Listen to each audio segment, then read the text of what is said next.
Perceive, process, perform. Do you need inspiration for your practice, or do you simply need to practice inspiration? With this series, we aim to do both. Give us 15 minutes and we'll give you practice inspiration. Hi, I'm Lisa Copeland, CEO of Lisa Copeland Communications, and I'm here to give you a practice inspiration for today. We're going to be talking about Ironman communications, the principles of Ironman communication.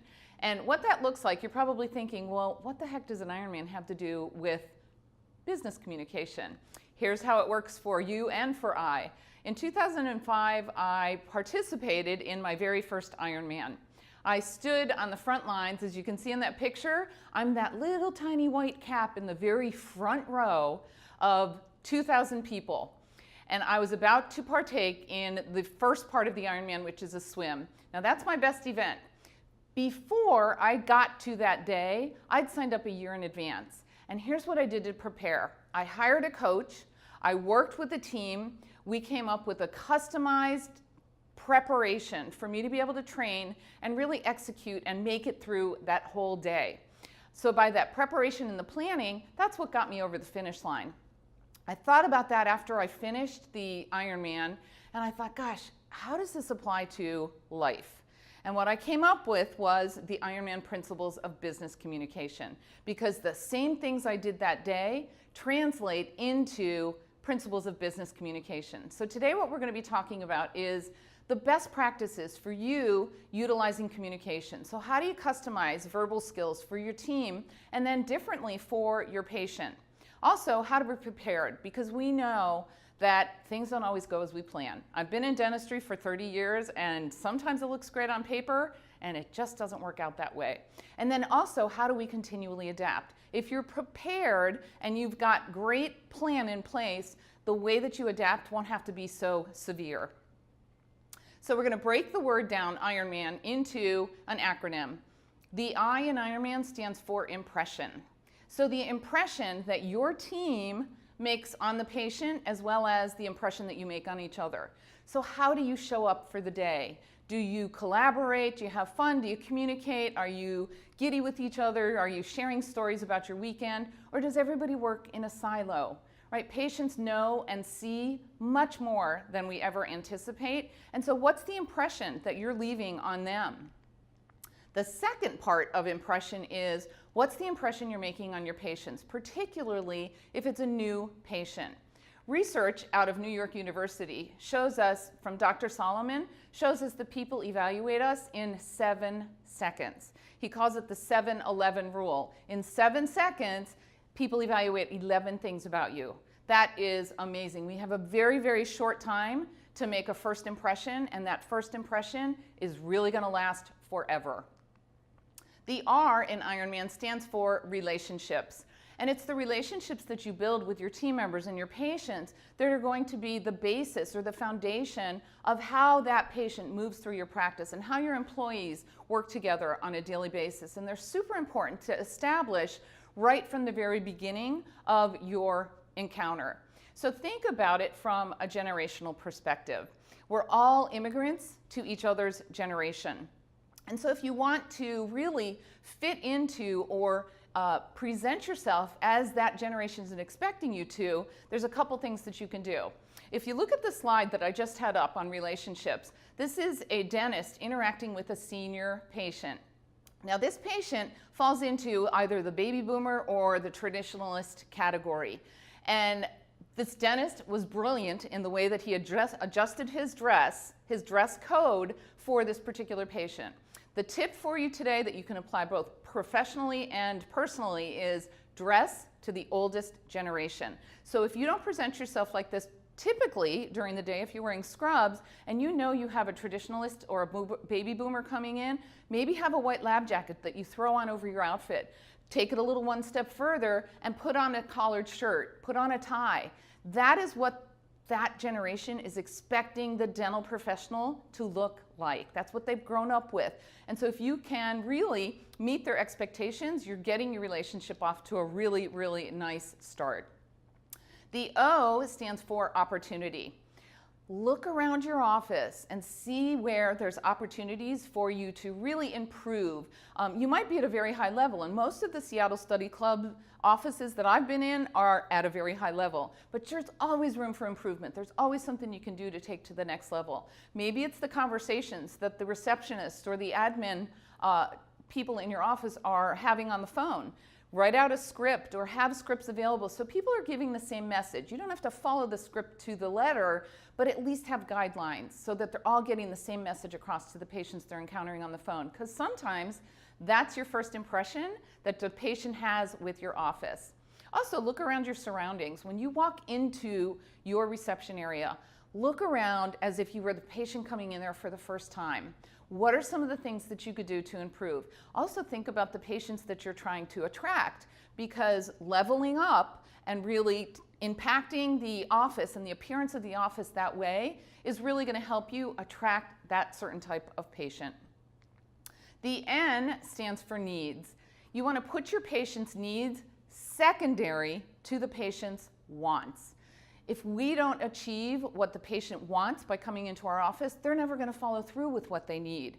We've got to be able to marry those two, meet the patient's wants first, and then move on to their needs. So on your health histories, for example, think about putting a question about aesthetics, an open-ended question, not just getting a yes or no answer. You want an open-ended question. One that I've always used in the practices I work in is, how would you like to change or improve your smile? And guess what two answers you're going to get? They're always aesthetically related. Whiter teeth, straighter teeth.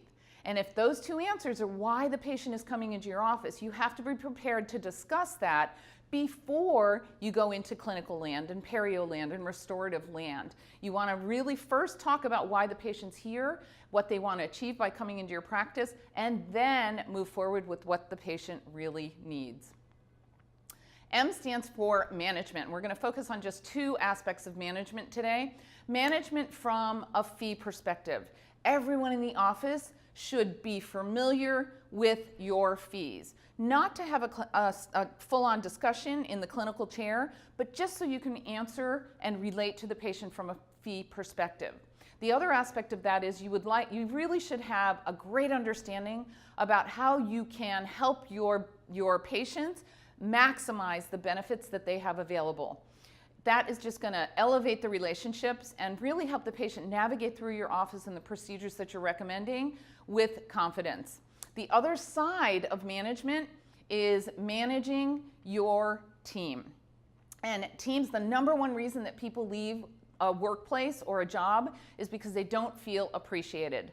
And so set up some type of reward system. You can do it on a monthly basis or on a quarterly basis, some type of reward to recognize the employees that are going above and beyond with the patients, with the team, for the office, with the revenue. There's a lot of different things that we could be rewarding, but recognize people every single day for the great achievements they're accomplishing and contributing to your practice.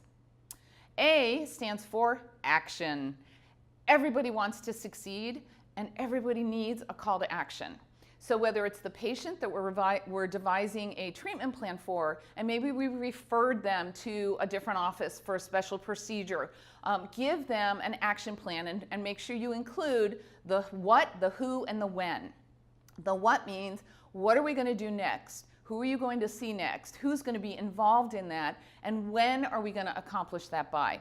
If you've had a team meeting, a huddle for example, and you've decided you're going to go in a direction for the increasing practice revenue, maybe in whitening, decide what you're going to do, who's going to be involved, and when you're going to achieve it by. It makes it a much more manageable and tangible execution of the idea.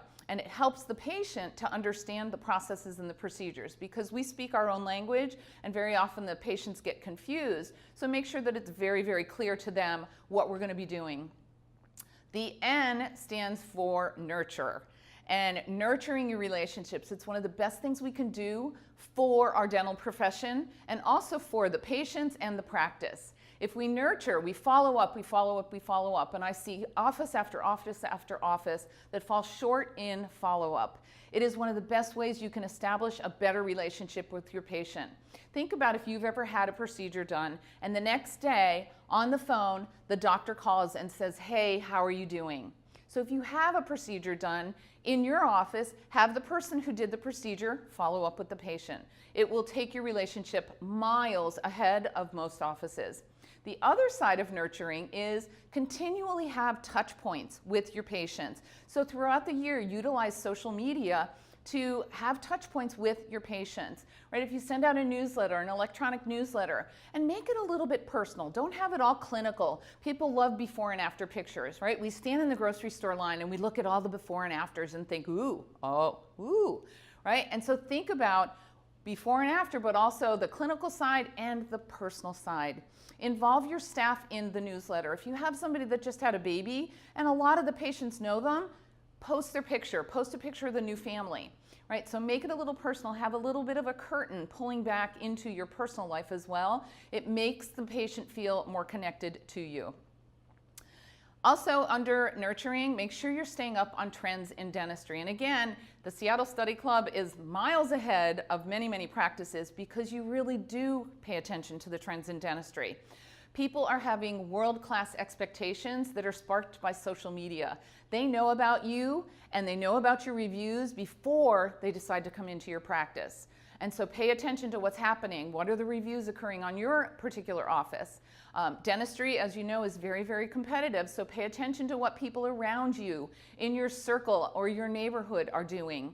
And then also, people are expanding their in-house treatments. We are trying to keep the revenue within our practice and not refer out so much, which is a great thing, but make sure that your patients know about it because they could go somewhere else not knowing that you're providing those treatments now.